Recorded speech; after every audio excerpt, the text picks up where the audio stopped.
तो अगर एग्जीक्यूट किया जाए तो आइडिया, जैसे मैंने कहा कि आइडिया बंच ऑफ आइडिया हर एक के दिमाग में है। Absolutely. So Mr. Sachin mentioned a successful startup which began with a small idea. अगर मैं एजुकेशन सेक्टर में ही बात करूँ या ऐसे ढेर सारे आइडिया जो स्टूडेंट लेवल से स्टार्ट हुए थे और आज के डेट में बहुत बड़े ब्रांड बन चुके हैं। Hello friends, welcome back to the new episode of skill connect podcast where industry meet academia. मैं हूं आपका होस्ट रोहित यादव और आज हम बात करने वाले एक ऐसे टॉपिक के बारे में जो कि हर यंग प्रोफेशनल और स्टूडेंट्स का ड्रीम होता है, how to convert their ideas into startup.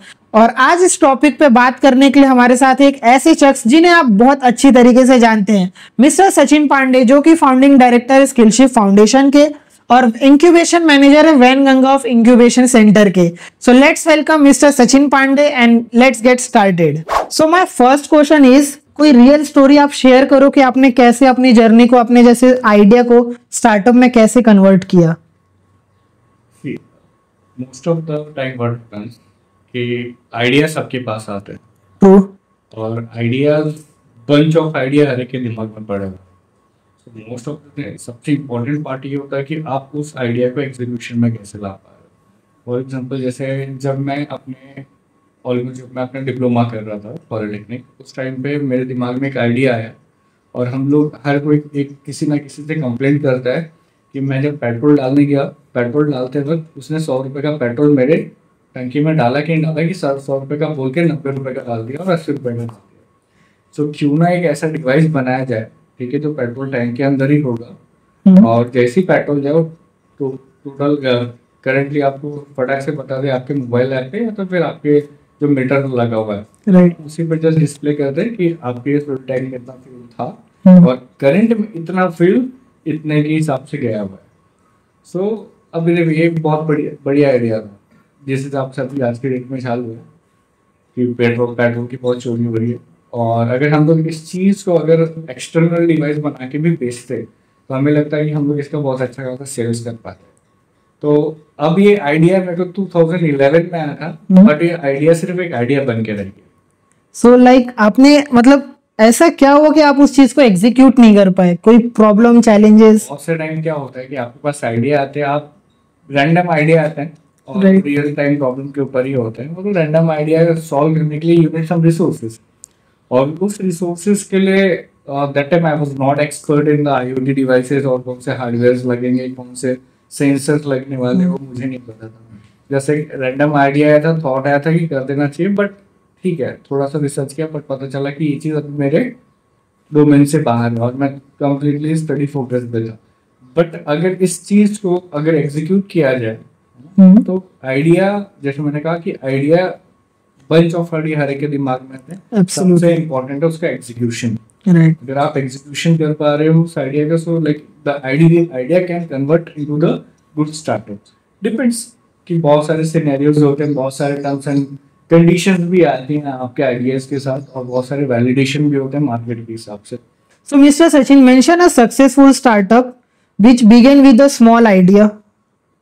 ठीक है, अभी अगर मैं एजुकेशन सेक्टर में ही बात करूँ या ऐसे ढेर सारे आइडिया जो स्टूडेंट लेवल से स्टार्ट हुए थे और आज के डेट में बहुत बड़े ब्रांड बन चुके हैं।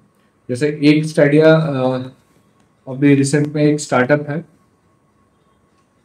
युवा करके। यस, जो नोटबुक्स वगैरह आते हैं। राइट। युवा करके नोटबुक थी जो कॉलेज लेवल पे सेकंड ईयर थर्ड ईयर के स्टूडेंट ने स्टार्ट किया था।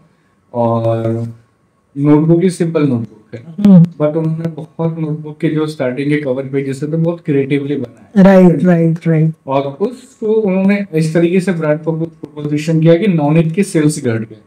नॉनिट is a big brand in, yes absolutely, इस सेक्टर में, बुक सेक्टर में। राइट। और कोई थर्ड ईयर के स्टूडेंट अच्छा खासा उन्होंने उस मार्केट को डाउन कर दिया। फिर एट द एंड में नॉनिट ने उनको बाय किया, युवा को खरीद लिया। और I think this startup is from Nagpur as well.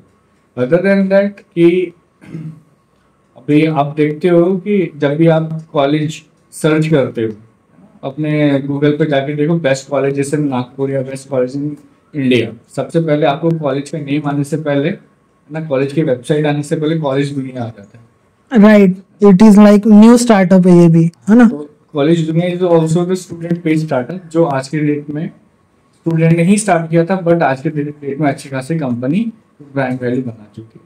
So every startup comes from the smaller level, जो सिर्फ एक आइडियाज था और आइडियाज से एक बड़े लेवल पे वो कन्वर्ट हो चुके हैं. Okay, so like I want to ask कि what makes an idea worth pursuing? Like, is it scalable or is there a market demand or is there like solving any problem? देखिए, तीनों चीज अपने आप में बहुत वैल्यू रख रहे हैं यहाँ पर. तो यूजर नीड, Right. कि user need, market demand market में, और उसकी स्केलेबिलिटी. Scalability, right? Absolutely. सो अगर आपके पास यूजर की नीड है तो आप उसको फुलफिल कर सकोगे. आइडिया इज ऑल अबाउट कि किसी के पेन पॉइंट को आप सॉल्व कर रहे हो. अगर किसी का पेन पॉइंट है, कोई प्रॉब्लम उसको फेस कर रहा है, तो उस प्रॉब्लम को ही आप क्या करोगे, एक पर्टिकुलर सोल्यूशन बना के दोगे. प्रॉब्लम इज लाइक कोई इंडिविजुअल नहीं होगा, है ना, ग्रुप ऑफ पीपल की जो सेम प्रॉब्लम हो सकती है. Startup is like solving a problem of someone, group of people. अगर आप उनकी प्रॉब्लम को सॉल्व कर पा रहे हो, यानी आपके पास वो कम से कम 100 यूजर आपके पास रेडी, जो आपके पास जो इनिशियल जो आपका प्रोडक्ट है, आइडिया है, जहाँ पे आप वैलिडेट कर पाओगे. सो user need is very important. ठीक है, फर्स्ट ऑफ ऑल. अगर यूजर नीड नहीं है, अगर आप बहुत इनोवेशन बोल रहे हो, जरूरी नहीं कि बहुत सारे स्टार्टअप सिर्फ इनोवेशन पे ही, यूजर नीड पे ही आएंगे. बहुत सारे स्टार्टअप इनोवेशन पे भी होते हैं. इनोवेशन के बाद वो देखते हैं कि उसको यूजर के लिए कहाँ पे ये फिट बैठ सकता है, तो डिपेंड करता है. तो अगर मैं यूजर की नीड के हिसाब से जा रहा हूँ तो पॉसिबिलिटी है कि एडेप्टेबिलिटी ज्यादा हो, कि लोग इसको जल्दी अडॉप्ट कर पाएंगे. तो यूजर नीड तो इम्पोर्टेंट है. दूसरा स्केलेबिलिटी. अगर यूजर नीड है तो ऑटोमेटिक वो स्केल होगा. डिपेंड करता है कि आपका प्रोडक्ट किस सेक्टर में, किस डोमेन में, है ना, उसका पर्टिकुलर एंड यूजर कौन है. अगर यूजर का साइज बड़ा है तो डेफिनेटली वो स्केल होगा. Right. स्केल होने से पहले भी बहुत सारे फैक्टर्स आते हैं, इंटरनली काफी फैक्टर्स हैं, तो उसमें डीप में मैं नहीं जाऊंगा, बट ये तीनों पॉइंट बोले, तीनों ही बहुत इंपॉर्टेंट रोल प्ले करते हैं. सो अगर हमारे ऑडियंस, अगर जिनको भी आइडिया है स्टार्टअप के तरफ जाना चाहते हैं, सो आप इन पॉइंट्स का बिल्कुल नोट डाउन करके रखिए, जो कि जिसमें पहला आ गया आपका सॉल्विंग द प्रॉब्लम, सेकंड आ जाता है आपका डिमांड, एंड थर्ड आ जाता है स्केलेबिलिटी. सो मिस्टर सचिन, मूविंग फॉरवर्ड, अगर किसी को राइट माइंडसेट बिल्ड करना हो, सो लाइक क्या चीजें हो सकती है जिससे वो अपना राइट माइंडसेट बिल्ड कर सकता है थ्रू आइडियाज एंड स्टार्टअप? ठीक है, माइंडसेट बिल्ड करना इट्स ऑल अबाउट, सबसे पहला जो एक टर्म आ रहा है हमारे आज के डेट में, most of the people are looking for, currently अभी तो थोड़ा सा स्विच हो चुका है, अभी लोग जॉब के अलावा बिजनेस के लिए सोच रहे हैं. तो पहले जो माइंडसेट था कि like I have done my graduation, ठीक है, ग्रेजुएशन मेरा हो चुका है, let's go for the job. Right. थोड़ा सा फैमिली सिक्योरिटी भी हो जाता है, फाइनेंशियल बैलेंसेस भी हो जाता है, तो लोग स्टार्टिंग से ही जॉब के पीछे फोकस कर देते हैं. आज के डेट में भी फोकस करते हैं. Job is also a good way where you can start your career, where you can learn lots of things. उसके बाद आप सोचो कि लिटरली मैं खुद को वैलिडेट कर पा रहा हूँ मार्केट के हिसाब से, या तो फिर नहीं कर पा रहा हूँ, या तो फिर मेरे लिए जॉब ही बेटर चीज है, क्योंकि everyone not perfect person for doing the startup, कोई नहीं होता. और स्टार्टअप करना भी अपने आप में बहुत डिफरेंट जर्नी है. अगर उस पर बात करें स्टार्टअप फाउंडर की लाइफ पे, तो बहुत आइसोलेशन वाली लाइफ हो जाती है उसकी, है ना. फैमिली अलग और पर्टिकुलर फ्रेंड जोन, राइट. उसका फोकस अलग हो जाता है.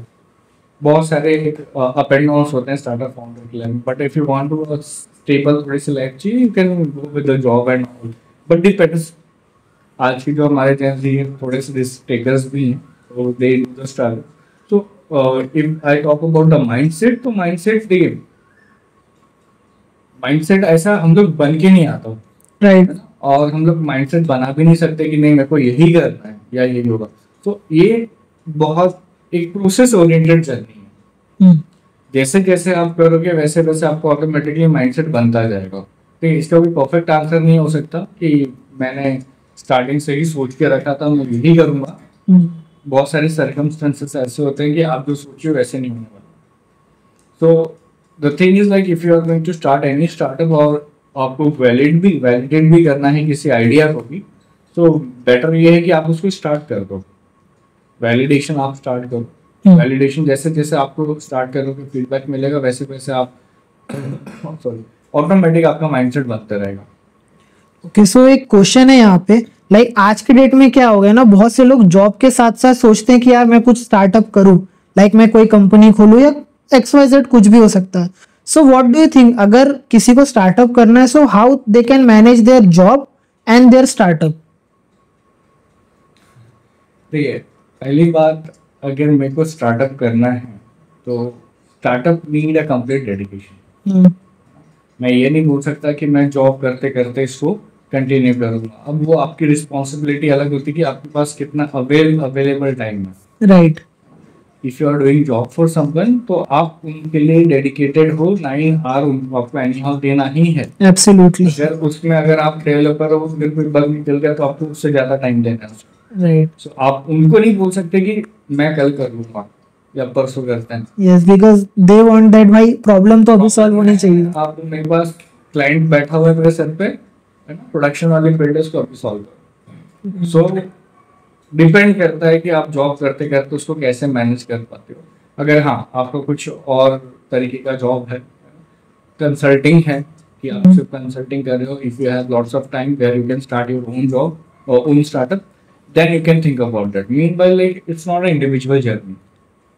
फाउंडर की इंडिविजुअल जर्नी होती है, बट स्टार्टअप की एक इंडिविजुअल जर्नी नहीं होती। उसके लिए भी आपके पास पर्टिकुलर, आपको स्टार्ट करना तो you need a particular team जो आप रहो ना रहो आपके बिहाफ में वो काम करे, आपके बिहाफ में उस पर्टिकुलर आइडिया, उस पर्टिकुलर स्टार्टअप का टेक केयर करके आगे चल पाए। So doing a job and starting the own startup simultaneously, ठीक है, आप एक हद तक उसको मैनेज कर सकते हो ना। एक ही पॉइंट आएगा, माइलस्टोन आएगा जहाँ तक कि आप उसको मैनेज कर पाओगे, बट एट द एंड में आपको दोनों में से एक चूज करना पड़ेगा। Both are the different journey. आप ये नहीं कर सकते हो कि मैं ये भी करूँगा और मैं ये भी करूँगा, दोनों में से आपको एक टाइम पे चूज करना पड़ेगा। तो अब आपका कौन सा जॉब प्रोफाइल है, आप किस तरीके, किस वजह से आप स्टार्टअप सोच रहे हो, उस पर थोड़ा रिसर्च करना पड़ेगा। ओके, सो जैसे आपने कहा कि लाइक स्टार्टअप, इन स्टार्टअप जर्नी फाउंडर को हर चीज नहीं करनी चाहिए, they should at least have a team. So how a founder can build their good team, can you? देखो, फाउंडर को एक अच्छी टीम खड़ा करने के लिए तो उसको खुद को नहीं पता कि उसकी अच्छी टीम कब बनने वाली। ओके, पहली बात। दूसरी चीज, अब आज के डेट में अच्छी टीम खड़ी करना भी बहुत कॉम्प्लिकेशन है कि आपके एक फाउंडर के विजन के साथ एक उसके सामने वाला बंदा मैच कर पाए। क्योंकि जब बोलते हैं ना हम लोग शादी कर रहे हैं, तो शादी करने का दोनों की वाइब मैच होनी चाहिए। एब्सोल्युटली। तो बीइंग अ को फाउंडर, अगर हम लोग एक टीम में को फाउंडर ला रहे हैं या टीम को पर्टिकुलर पर्सन ला रहे हैं, तो आपके विजन के साथ उसको अलाइन होना बहुत ज़्यादा जरूरी है। अगर नहीं हो पा रहा है तो उस टाइम तक ही आपके साथ साथ चल पाएगा कि ठीक है, I am getting money till then, जब तक चल रहा है चलने दो, उसके बाद मैं मूव ऑन कर दूंगा। बट जिसका आइडिया है जो फाउंडर, वो नहीं कर सकता। राइट। मैं कि उसके लिए जो कर रहा हूँ वो सिर्फ इसी के लिए कर रहा है। तो लाइक इट्स अ प्रोसेस ना, और ये प्रोसेस बहुत लॉन्ग टर्म प्रोसेस है। बहुत अगर आप लकी हो तो आपको बहुत अच्छे टीम मेंबर बहुत जल्दी मिल जाएंगे जो आपके साथ विजन के साथ अलाइन हो जाए। हाँ, meanwhile you need to be take care of कि भाई जो मेरा स्किल सेट है, मेरे स्किल सेट के थोड़ा सा उसका स्किल सेट डिफरेंट हो। If I am the take गाय, तो सम जो मेरा को फाउंडर या फिर मेरा टीम मेंबर जिसको मेरे को रिक्वायरमेंट है, तो थोड़ा डिफरेंट स्किल सेट वाला हो। उससे क्या होगा कि मैं अगर टेक पे फोकस कर रहा हूँ तो सामने वाला मार्केटिंग पे फोकस करे। राइट। अगर मैं मार्केटिंग पे फोकस कर रहा हूँ तो सामने वाला प्रोडक्शन पे या तो फिर किसी और चीज पे फोकस करे, ताकि मेरा टीम बैलेंसिंग प्रॉपर बना रहे। तो देखिए, सबसे इम्पोर्टेंट यहाँ पे पार्ट क्या हो पा रहा है कि अगर मैं किसी को हायर भी करूँ, ठीक है, तो हायर करने के लिए बहुत सारे अच्छे फाउंडर्स ने भी यहाँ पे बहुत सारे नोट्स छोड़े हुए हैं कि अगर आप एक टीम, अच्छी टीम हायर करना चाह रहे हो, so don't hire the needy people. जिसको जॉब की जरूरत है आप उसको हायर मत करो। ओके। जैसे दीपेंद्र गोयल जो जोमेटो के फाउंडर है, उन्होंने बोला कि कभी नीडी पीपल को हायर नहीं करते हैं, वो उनको हायर करते हैं जिनको नीड नहीं। आई एम नॉट श्योर उन्होंने क्यों कहा, बट हर एक की अपनी अपनी यहाँ पे स्ट्रेटेजी होती है, किसी को हायर करना, कैसे हायर करना, अपना टीम कैसे चूज करना। तो everyone has a different mindset और चूज करने की कैपेबिलिटी और अपने budget. If I talk about the startup, तो स्टार्टअप के पास इनिशियली उतना पैसा नहीं होता नहीं ताकि होता। बहुत अच्छी टीम को हायर करके बैठे। अगर उनके पास पैसा होता तो वो सीधा बिजनेस करते, स्टार्टअप को नहीं बोलता। राइट। सो उस कम बजट में, है ना, एक अच्छी टीम को लाना, काम कराना और खुद उतना फोकस करना, क्योंकि स्टार्टअप फाउंडर कभी उतना पैसा जनरेट इनिशियली जनरेट नहीं कर पा रहा ताकि वो हर चीज को बैलेंस करके चल पाए। So finding a good member is like a very tedious task in the startup, but initially for time being ये धीरे धीरे जैसे जैसे करते हैं वो मिल जाते हैं टीम मेंबर, ऐसा नहीं कि नहीं मिलते, but you need to be very focused. आपको भी एज एन फाउंडर एक्टिव रहना पड़ेगा ताकि आपका टीम भी फोकस कर पाए। अगर नहीं कर पा रहे होंगे तो फिर वो भी आपके साथ साइकिल में अपने दिन तक नहीं चल पाएंगे। ओके, सो आइडिया को एग्जीक्यूशन तक कैसे लाया जाए? ठीक है, ठीक है। इसका एज एन, मैं अगर इंक्यूबेशन की बात करूँ, एज एन इंक्यूबेशन मैनेजर की बात करूँ, तो हम लोग जैसे वैनिगन इंक्यूबेशन फाउंडेशन है, वहाँ पे हम लोग क्या करते हैं कि अगर हमारे पास कोई आइडियाज भी आते हैं, रॉ आइडिया एकदम फ्रेश, या फिर कोई कॉपी वाला भी आइडिया है, बट वो अगर आ रहा है, स्टूडेंट आ रहा है, स्टार्टअप फाउंडर आ रहा है हमारे पास कि we need to be, I have this idea और I want this idea to be converted into full time business. So एक आइडिया जब मेरे पास आता है, उस आइडिया को वैलिडेट करना बहुत ज़्यादा इम्पोर्टेंट है। बहुत से आइडिया कि मेरे को सीधा एक ड्रोन बनाना है ना, या तो फिर मेरे को रॉकेट बनाना है जो मेरे को स्पेस में भेजना है। तो जब मेरे को स्पेस में उसको भेजना है, do I have all kind of resources with me? Can we do that? Can we have expertise member और एक्सपर्ट जो हमारे साथ इसमें काम कर पाएंगे? इफ यस, तो we can go forward. Otherwise क्या उसकी क्या क्या पॉसिबिलिटीज है, क्या क्या वैलिडेशन है, क्या मार्केट फिट बैठ रहा है या नहीं बैठ रहा, क्योंकि हर एक का आइडिया उसके लिए बेस्ट होता है। तो as an team, as an incubation, सबसे पहला ही स्टेप होता है स्क्रीनिंग करना, ओके, आइडिया को वैलिडेट करना, और उस आइडिया के वैलिडेशन के बाद पता चलता है कि हाँ ये आइडिया सही में मार्केट में 30% 40% चलने लायक है, 100% तो दूर की बात है। राइट। तो हम लोग देखते हैं कि उतनी कैपेबिलिटी है उस आइडिया में, along with the founder. Ideas के साथ फाउंडर कितना डेडिकेटेड है उस आइडिया को एग्जीक्यूट करने के लिए। अगर आइडिया वैलिडेट हो रहा है, समझ में आ रहा है कि हाँ आइडिया इज गुड, उसके बाद देखा जाता है कि टीम कितनी स्ट्रांग है इसकी। अगर टीम स्ट्रांग है, अगर नहीं है तो टीम कैसे स्ट्रांग बनेगी।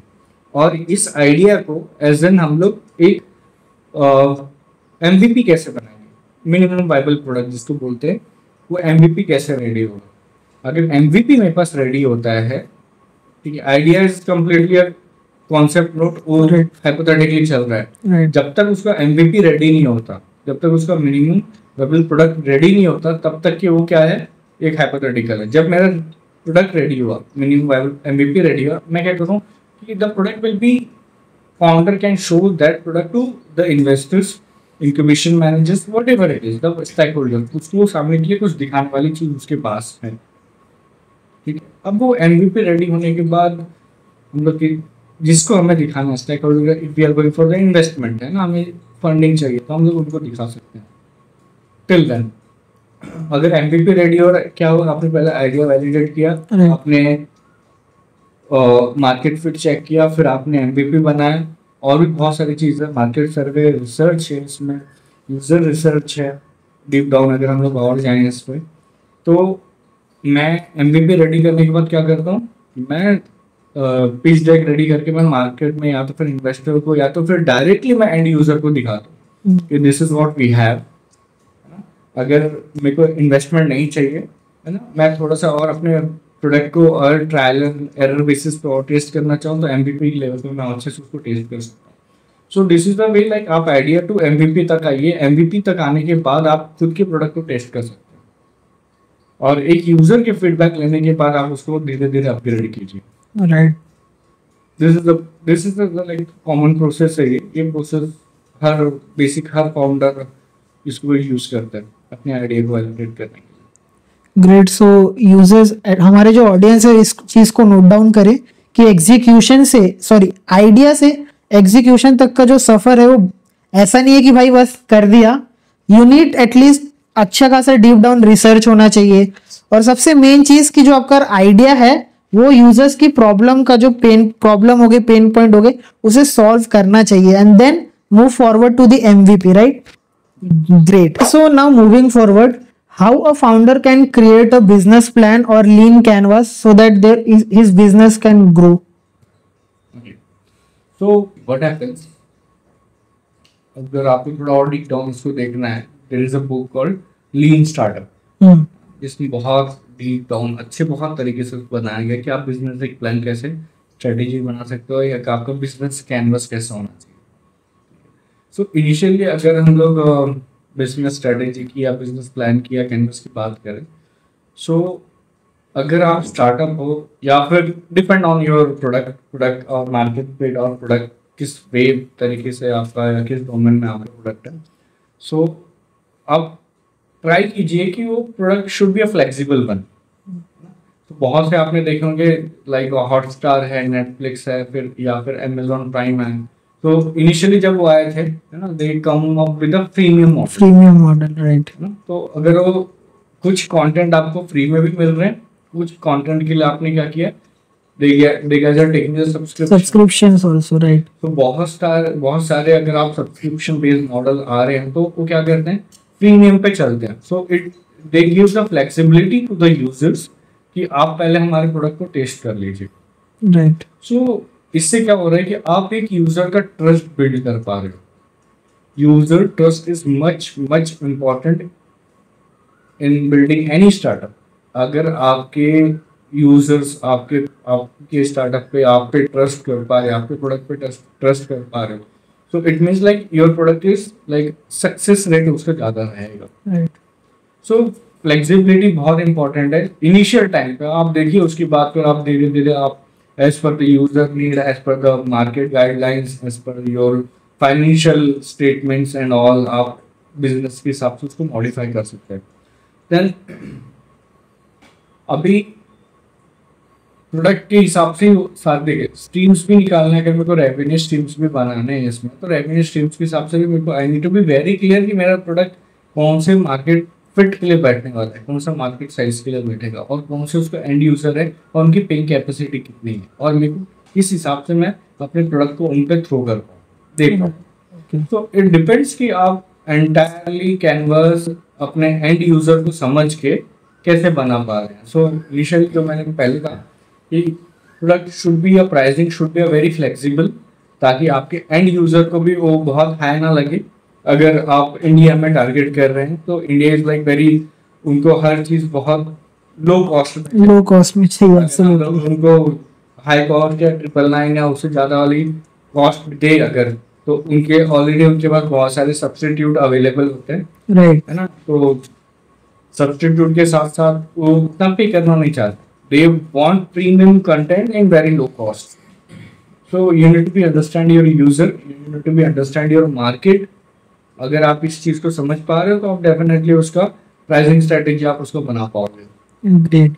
सो मेरा एक लास्ट क्वेश्चन था आपसे कि अभी हमने इतनी सब चीजें बात की कि हम लोग आइडिया को कैसे स्टार्टअप में कन्वर्ट करें, बट सपोज अभी जैसे आप इंक्यूबेशन मैनेजर हो वैनगंगा कॉलेज में, सो जब कोई स्टूडेंट या जब कोई फाउंडर अपना आइडिया लेके आता है आपके पास, सो क्या क्या स्टेप्स में आप उस चीज को वैलिडेट करते हो? लाइक क्या ये आइडिया कॉपीड है, या अगर ये आइडिया तुम्हारे पास आया है सो किस रीजन से आया है, और उसके बाद एक इंक्यूबेशन किस तरीके से उसकी हेल्प करता है to get the funding, to get the real right mentorship. अगर हमारे पास कोई आइडिया आता है तो जैसे हम सबसे पहले उनको प्री स्क्रीनिंग करते हैं कि वो idea, screening in the sense validation करते हैं। ओके, हम लोग उस आइडिया को वैलिडेट करते हैं जरूरत लेवल पर कि वो आइडिया मार्केट में सही में फिट बैठेगा या नहीं बैठेगा, ठीक है। और साथ साथ में हम लोग उसी टाइप पे फाउंडर को भी वैलिडेट करते हैं कि लिटरली ये फाउंडर उतना कैपेबल है या उतना डेडिकेटेड है इस स्टार्टअप को लेकर, क्योंकि सबसे सबसे बड़ी प्रॉब्लम क्या होती है कि स्टार्टअप आज के डेट में सबको करना है राइट। यहाँ पे जितने बैठे हैं, सब चाहते हैं कि मेरा एक स्टार्टअप हो, बट उस स्टार्टअप को सस्टेन करने की कैपेसिटी सबके पास है क्या? अगर आप स्टार्टअप बोल रहे हो तो you need to be a very very like confident and dedicated person कि आप सही में उसको लेके जा पाओगे, आगे लेके जा पाओगे। तो वो एक डे वन में या तो फिर आप उसको बिल्कुल पता नहीं कर सकते हो कि हाँ ये बहुत अच्छा है और ये कर पाएगा। So we just trying to find out कि हाँ ये कर पाएगा क्या। तो ये हमारे पास भी कोई स्ट्रिक्ट फॉर्मूला नहीं है कि हम लोग बता दें कि हाँ ये कर लेगा। ओके। ये कभी नहीं होने वाला, but we try to find out कि हाँ कितना लेवल तक कर सकता है। स्टेप वन हमारा ये हो गया। सो वी विल चेक कि अब जब हमारे पास आइडियाज आ रहा है, क्या उसको इंक्यूबेशन की नीड है या प्री इंक्यूबेशन की नीड है। तो what is pre incubation? Pre incubation में क्या हो पा रहा है कि आप we provide 3 to 6 month of duration. Okay. उस ड्यूरेशन में हम लोग आपको हेल्प करेंगे कि आप आइडिया को end to end market fit, end to end MVP बनाइए उसको। आप फ्रेश आइडिया लाए थे हमारे पास, हाँ। फ्रेश आइडिया को डायरेक्ट इंक्यूबेट नहीं होता, हम लोग उनको प्री इंक्यूबेट करते हैं कि will provide all the services to particular startups, है ना। सारी सर्विसेज हम लोग एंड टू एंड देते हैं। प्री इंक्यूबेशन में we guide them, we support them, we provide a mentorship, we also help them to get funded, जहाँ से उनका एक मिनिमम वायबल प्रोडक्ट रेडी हो, ताकि वो 6 month में खुद के प्रोडक्ट को समझे, खुद के मार्केट को समझे। उस ड्यूरेशन में उसकी मेंटालिटी जो आपने माइंडसेट कही है ना, उस 6 month के ड्यूरेशन में एक अगर पर्सन 6 month पर्टिकुलर चीज को दे पा रहा है ना, पर्टिकुलर आइडिया को दे पा रहा है, तो ऑटोमेटिक उसका माइंडसेट बनता है। सो प्री इंक्यूबेशन में company registration, idea validation, founder validation सारी प्रोसेस हो जाती है। इंक्यूबेशन में हम लोग जब वो वैलिडेट होके आ रहे हैं तो इंक्यूबेशन में कंपनी रजिस्ट्रेशन के साथ हम लोग उनको इंक्यूबेट करते हैं। इंक्यूबेट में भी हमारे कुछ प्रोसेस है जो हम लोग महाराष्ट्र स्टेट इनोवेशन सोसाइटी जो गवर्नमेंट के लॉ है, हम लोग उसको फॉलो करके एक पर्टिकुलर स्टार्टअप को हमारे पास रजिस्टर करते हैं। Meanwhile we also provide a coworking space, जहाँ पे एक स्टार्टअप अपने टीम के साथ बैठ के वहाँ पे काम कर रहा है। सारी फैसिलिटीज उनको एंड टू एंड फैसिलिटीज हम लोग प्रोवाइड करते हैं, और फैसिलिटीज के साथ साथ उनको अदर मेंटर सपोर्ट भी प्रोवाइड करते हैं।